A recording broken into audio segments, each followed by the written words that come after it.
Hey y'all, back to you with review number 2 of the day. Season 2, episode 7 of Summer House Martha's Vineyard, Flamingo on the Bluff. I didn't even say my name. Hey y'all, it's your girl KB.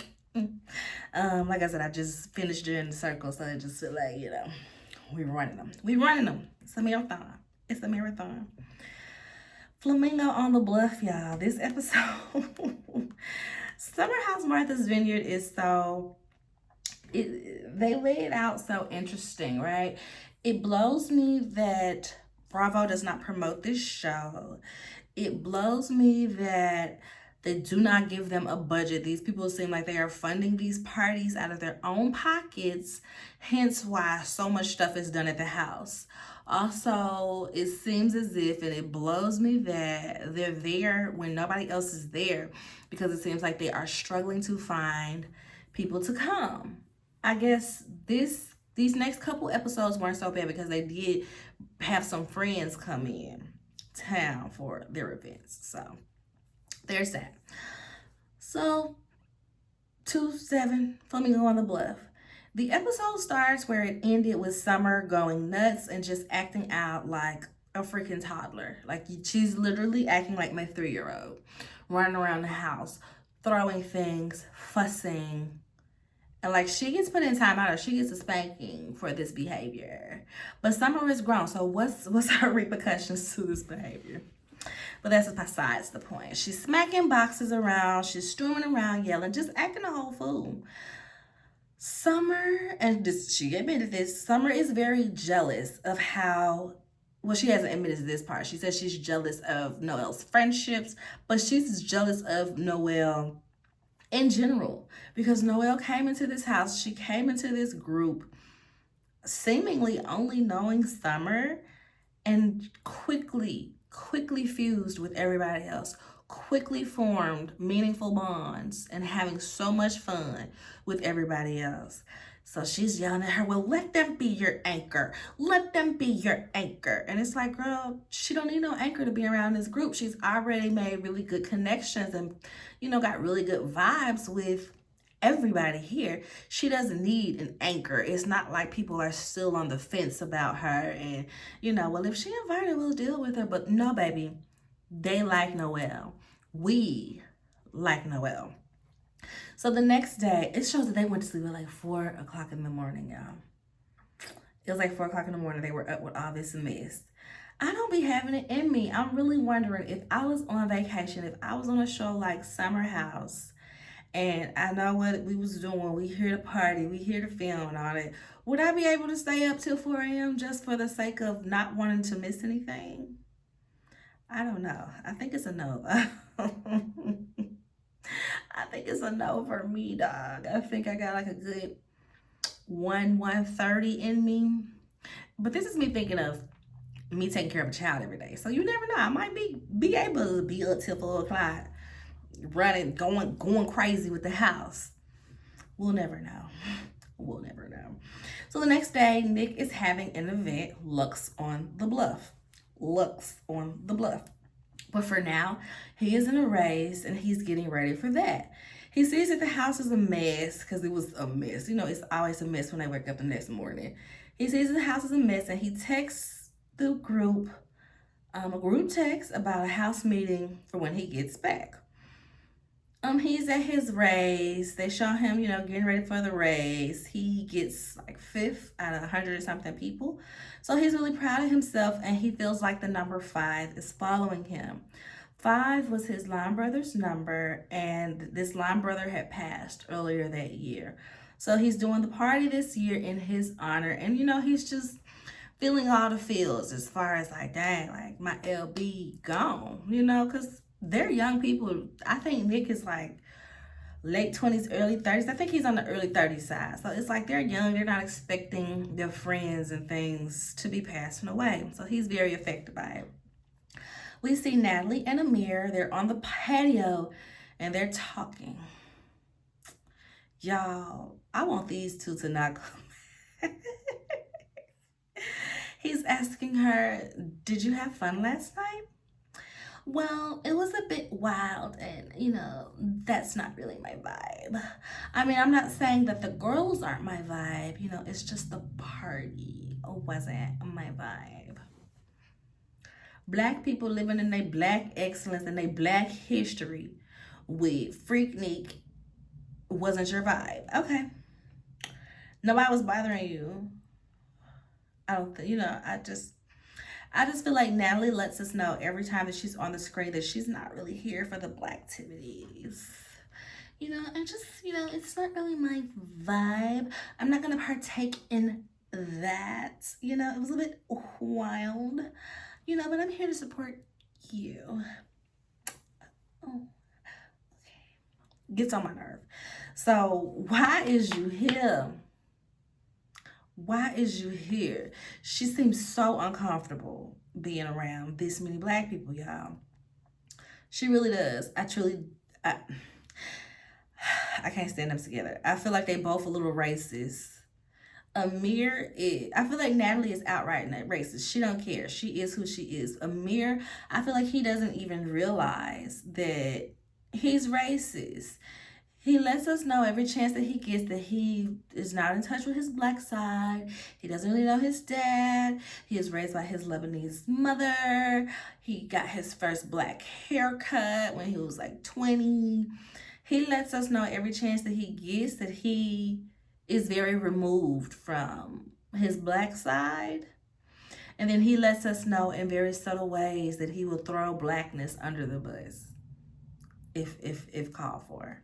If he feels like it's called for. And then also, y'all been seeing where they've been pulling up Amir's old tweets and he's talking about how he's scared of black women and just all this other stuff where it's like, yeah, you're racist. You're racist. And while we're on Natalie, we see Bria giving Natalie all the tea on the beef and the mess. Why? I don't know. That girl not your friend? She don't know y'all? What was the purpose of giving her all the tea like that? Bria just wanted to talk. Bria just trying to get somebody on her side. Okay. So Noelle is at the table with Preston and Alex and they're talking about Summer. They said that they can't keep making excuses for Summer lashing out while she's drunk. While this is going on, Summer is coming down the stairs and then she just hangs over the balcony. Not the balcony, but like the stairwell, the railing, because she hears them talking about her, and she's just kind of listening. She's just sitting there like, dang, what are people saying about what happened last night? Because she knows she acted a fool, so she just hangs out there and she's listening.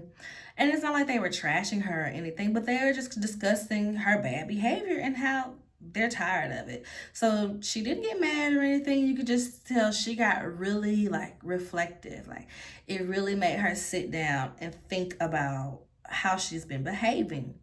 So Nick gets back to the house and he is very disappointed that no one acknowledged his race. He said not one of them sent a good luck text, and if that's the case, I can see why he felt away, because he's sitting here thinking about his line brother, how he's not there no more, and apparently they were tight. So yeah, but online people were saying we did text him good luck, we did, and he thanked us for texting him good luck, but he was in his feelings. So I'm gonna give Nick a pass on that. He can feel how he feel, and yeah. They're getting ready to have the meeting. Bria charges it. Well, for one, the main reason I can give him a pass for not mentioning or us not seeing the part, because that's the thing, we probably just didn't see the part where he acknowledged that a couple of people texted him. But the fact that even when he got back to the house, there was just no oh, good job, Nick, or how was your race, Nick? Yeah, Nick, good job. Oh my gosh, you got 5 out of 100. They were just like, oh, 5. 5 out of 100, not 5 out of 5. It means something.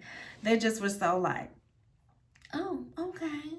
Oh, I thought you got number 1 because you got number 1 on your chest. No, I was runner number 1, not first place. But I can also see where the house is probably just exhausted from Summer and her antics last night. But I still feel like they could have gave that man a little bit more support. I still feel like they could have So Bria charges in saying that she's got better stuff to do than to be sitting in this meeting. So just tell her what he wants her to do. And she is like barking at him basically. Like, it's just, Bria is so unhinged. Nick tells her to clean the bathrooms. Just spray a little Windex, make sure there's tissue and a towel in the bathrooms. In my head, I'm like, why on earth would he give Bria the bathrooms? I could have told you she wasn't gonna do that. I would have gave bathrooms to somebody like Amir or Preston. I would have gave it to them. I wouldn't have gave Bria the bathrooms. I'm sure he was doing it to be like, well, since you want to come in here barking orders, here, go do the bathrooms. But boy, you know Bria well enough to know that she wasn't finna go do nothing to them bathrooms. You know better.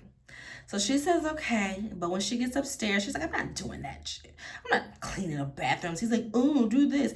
If you want the house clean for your party, you should hire a cleaning crew.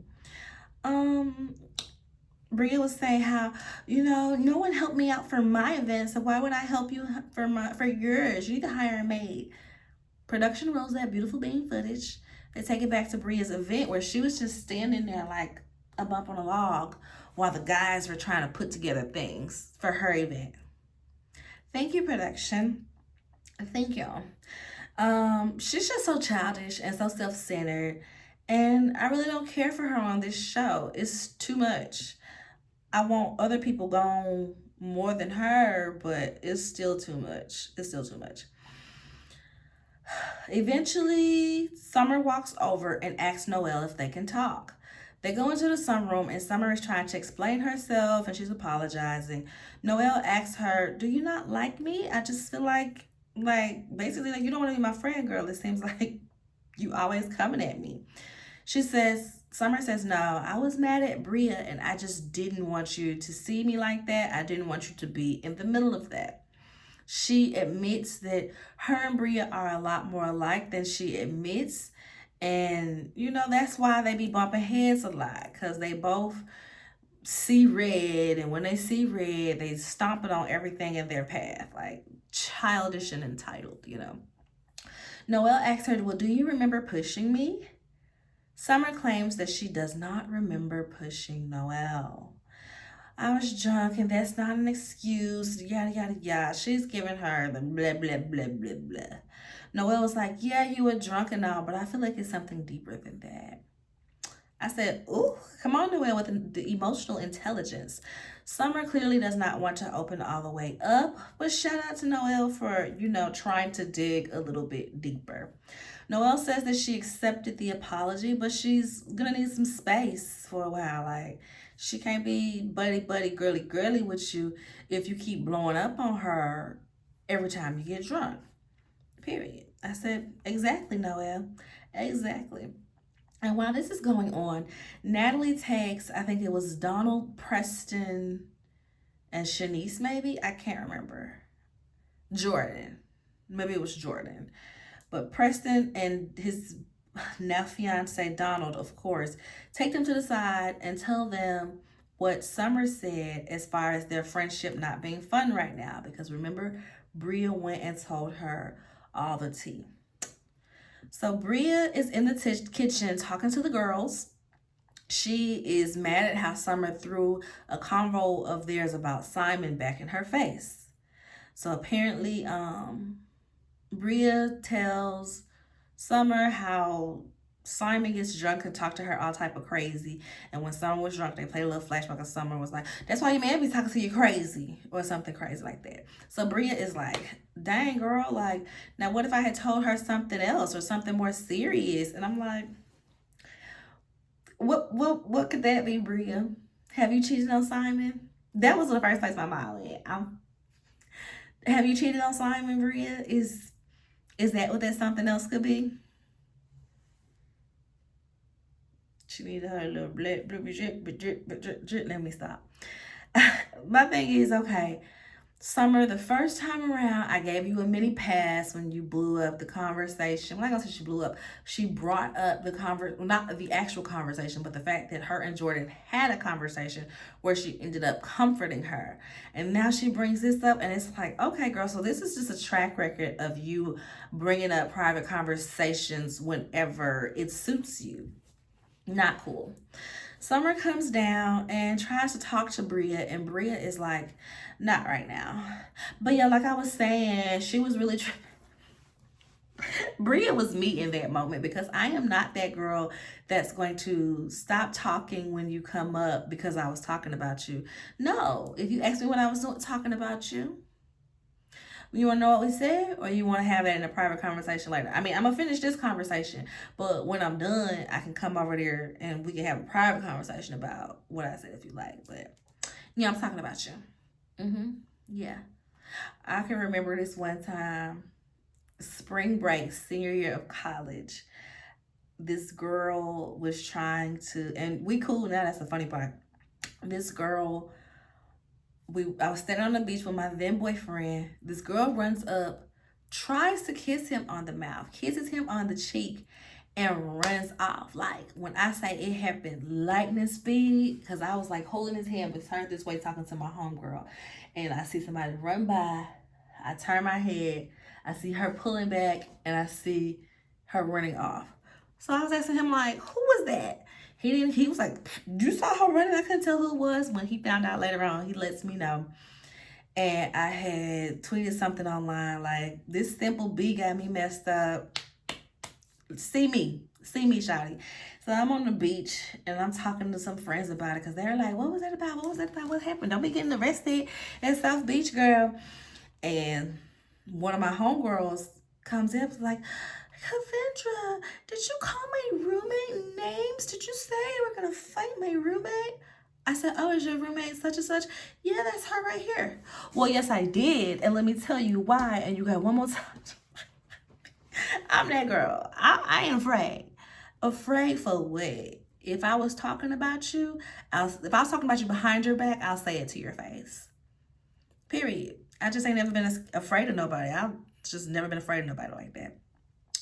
But back to the episode. Y'all, Summer is so much the problem in the house that every time she walks out of her room, she walks up on a conversation of the housemates talking about her. So clearly, it made her truly reflect on her behavior and how she can improve. The party is a fancy party and all. They done invited their friends in town. It's fancy in that they're dressed very fancy. But the food was like 8 boxes of pizza. And like maybe some wings. I saw like a little styrofoam. Maybe some wings, y'all. I said, Nick, not you got this party called Lux on the Bluff and you don't even get like some simple catering. You got pizzas? I ain't saying you had to have, the nice chafing sets with the burners on the bottom, but it could have at least been from a restaurant that's gonna put it in a pan with some foil on the top. But them pizza boxes, baby, I was just laughing at that. That's just the stuff I look at. Like when you try to give off Lux parties, literally called Lux on the Bluff, y'all in tux and carrying on. But you got these pizzas on the counter, baby. Anyway, that's besides the point. Preston and Jordan both confront Summer at separate times about their friendship not being fun comment. With Jordan, she's just like, oh, all of my relationships are falling apart and I didn't really mean it like that. It was taken out of context. Jordan was just like, okay, cool. Preston was like, well, let me know if you can't deal with what I need to do. If you can't do the heavy and you just need the fun, then we can do fun. We can go out, we can do this, but let me know. And Preston also said that on his live, like he understands where the comment was coming from because he lost his dad. So he was emotionally dumping and didn't realize that that's what was happening. So, grown people conversations. Mariah comes and she confronts Amir about not speaking up about the dog clothes. Amir, he's very reluctant to give up an apology. He just gives an apology because he wants to be over with the conversation. I'm really sorry that happened. His little half behind apology, he just wanted it to be over. She tells him he's a realtor and he should have better home etiquette. That made me laugh because I was just like, girl, what? Granted, I just feel like the common person should know better than putting towels with dog stuff. But just because he a realtor, he really supposed to know better? I was cracking up with that. So they were at the party and Shanice was like, this is a bougie party. Like, they might freak out if I start twerking. Like I said, bougie in attendance, but not in the catering because they had that pizza.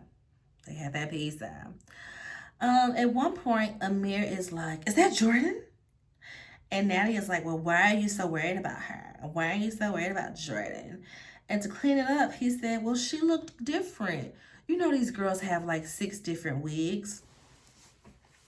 What girls? What girls got like 6 different wigs? Come to the front.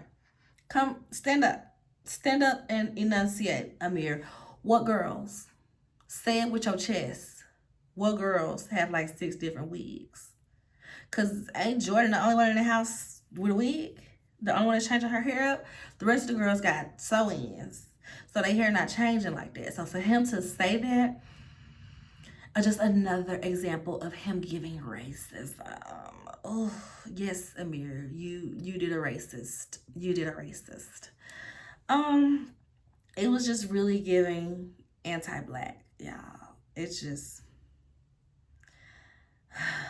And the part about it that really blew me is like, you're trying to clean up your reaction to the girl you really like that didn't want you, to the girl that dished you and told your friends how little you make in comparison to her. Natalie does not respect you, baby. Natalie does not respect you. She barely likes you, okay? You talking about proposing and she looked very uncomfortable. Like, I told him, yeah, I told him, no, we're not doing that. So at this party, Nick makes everybody come outside and he does a toast and he mentions his friend that passed away, his slime brother. You could tell it was kind of, people just kind of like got in that ooh type of mood. But Nick, you know, he brought it back around with the end of his toast. He was just like, oh, it's lit being black, ain't it? Da, da, da, da. He did a good, well-rounded toast to where people didn't leave off on a sad note of thinking about his deceased friend. You know, rest in peace to that man. Prayers and condolences to his friends and family, everybody that he touched, because that's just sad. I think he said he died drowning, and he's like a world-class swimmer, so everybody was just very shocked by that. So they're at this party.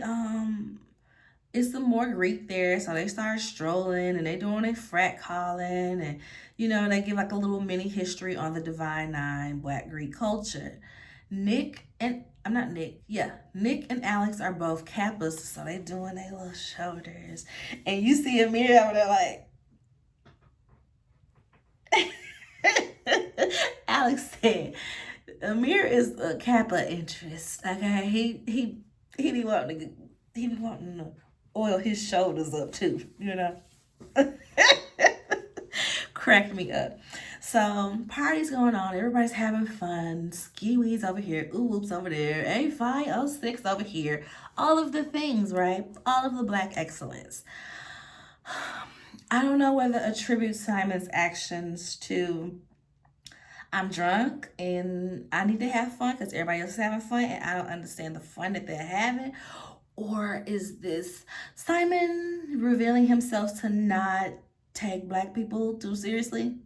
I think it's the first one. I don't think Simon don't seem like he cares that much. You know, Simon barely gives me that he acknowledges race like that. You know, he just seems so aloof and drunk all of the time. You know what I mean? That's what Simon gives. So I'm taking it as he just didn't understand the fun that everybody was having and could not participate in it. And he was drunk boots, y'all. Simon gets bored and he goes up and gets this little suit that looks like he's riding a flamingo. Flamingo on the bluff. in the middle of the party. He's being white boy wasted. He comes down and he's like in front of the fireplace or something, like gets to a focal point of the room and it's like, yeah, I'm riding a flamingo. And people are like, oh, this is happening. Who brought the white boy?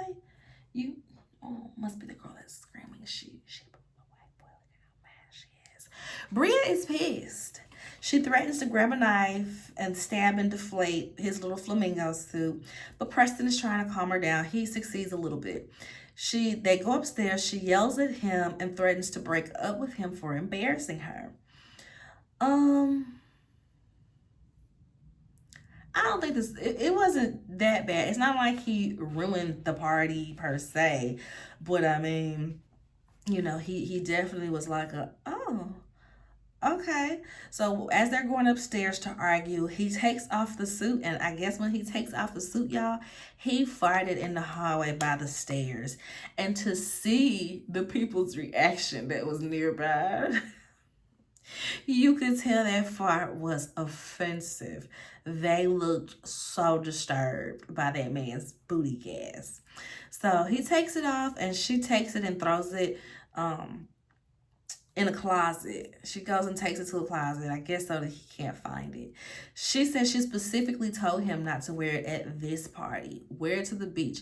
Wear it at Freaknik. Do not wear it to Lux on the Bluff, where people are in their evening gowns and their tux. And Nick is dedicating this to his deceased friend. Like, that's not the place for this flamingo suit. Fair, she told him, and he did it anyway. But my thing is, like, why date a white boy if you're gonna be ashamed when he gets to his white boy antics? Don't bring that white boy around all these black people. If you're that ashamed of his antics when he gets wasted, keep him over there. Don't be bringing all this toxicity and turmoil to everybody else that's around. She tells him to pack his bags and go because she is breaking up with him. Just real ridiculous, y'all. So that brings me to just a quick little bit. Preston did a live after that episode. Preston did a live with Candace Dillard Bassett from Real Housewives of Potomac. And of course, she was empathize or sympathize, whichever one. She connects with Bria in that way because, I mean, Candace walked so Bria could run. Like, I like Candace now on Real Housewives of Potomac, but in the beginning, she was just as insufferable and bratty as Bria is being. And I had realized that, not this episode, but the episode after that. And I was like, okay, so with that in mind, I'm thinking, well, maybe we should give Bria a chance. She's toxic and unhinged, but the real villain is Summer, and she needs to go. She's putting her hands on people. She's just bringing a whole different to the house that just does not need to be. She can go. We'll keep Bria. Okay, justice for brats on TV, as Candace said, justice for brats. But Summer needs to go. And they said Summer knows that herself, as far as she wasn't herself this season, she was going through a lot, and she just was acting in a way that, you know, would bring shame to her when she's sober watching this back. But yeah, y'all, that was the episode. That was that. We end with Bria being all crazy. Then I was like, dang, Candace be talking crazy to her white man as well. So Bria and Candace are really the same person, like 10 years apart. So